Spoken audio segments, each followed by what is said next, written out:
A story now that we think is worth your time. The New York Times just published this piece with the headline, "What an America Without Roe Would Look Like." I'm sure you're aware that the U.S. Supreme Court could actually, or in effect, overturn Roe versus Wade. That is the landmark 1973 ruling that guarantees women the right to an abortion. And right now, the court is hearing a case about abortion access in Mississippi. Since the court has a conservative majority, many people think they could use this case to overturn Roe, and that would mean states could decide whether or not to ban abortion. Now, many states have so-called trigger laws in place that would automatically ban abortion if Roe is overturned. You can see those states outlined in black on this map. And this map also shows the estimated decline in legal abortions if those states ban them. It's based on proximity of abortion clinics that would exist in states that keep abortion legal. This was put together by researchers at Middlebury College, UC San Francisco, and the Guttmacher Institute. Now, here's where Oregon comes into play. Here's why we're talking about this. Oregon does not have a trigger law, and it's very, very unlikely that Oregon would outlaw abortion if Roe is overturned because, as you know, Democrats control the legislature and the executive branch. But Idaho, right next door, does have a trigger law. They do have one. And you can see on this map that would impact people in Eastern Oregon. Most abortion clinics in Oregon are along the I-5 corridor. You can see the dots on that map. And the only one in Eastern Oregon is in Bend. So according to this map, legal abortions in far Eastern Oregon, specifically Malheur County, would probably drop by about 25 to 30% if Roe is overturned. We talked to the executive director of Pro-Choice Oregon about why that is. No state will be immune to the impact of what a reversal of Roe versus Wade would mean on the local level.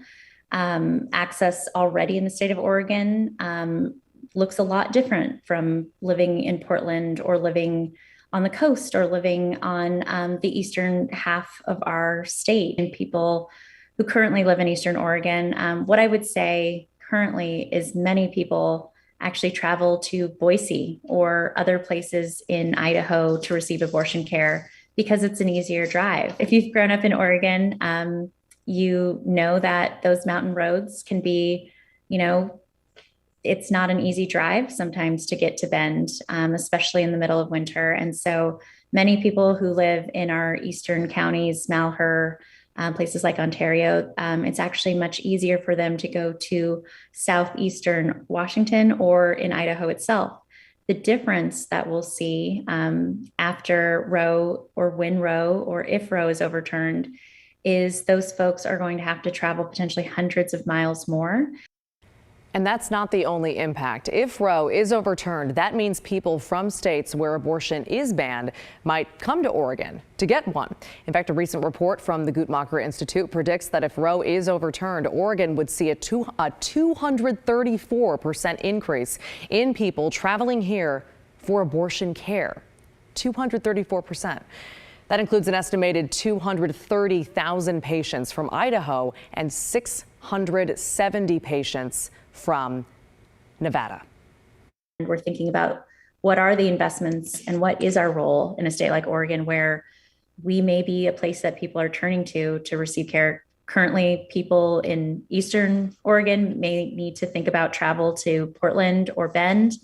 And then people who live in Idaho may find the closest clinic to them is, in the state of Oregon. So that's sort of what the difference is that we're looking at.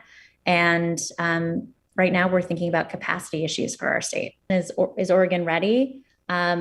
We're able to currently just care for the number of people in our state. This is a whole new situation, and it's going to require folks who, make decisions about what we need to be investing in to prepare for this. So if you have questions about Roe versus Wade or abortion access, please let us know. Okay, this is obviously a really complex topic. So email thestory@kgw.com or use that hashtag, thestory KGW, on Twitter.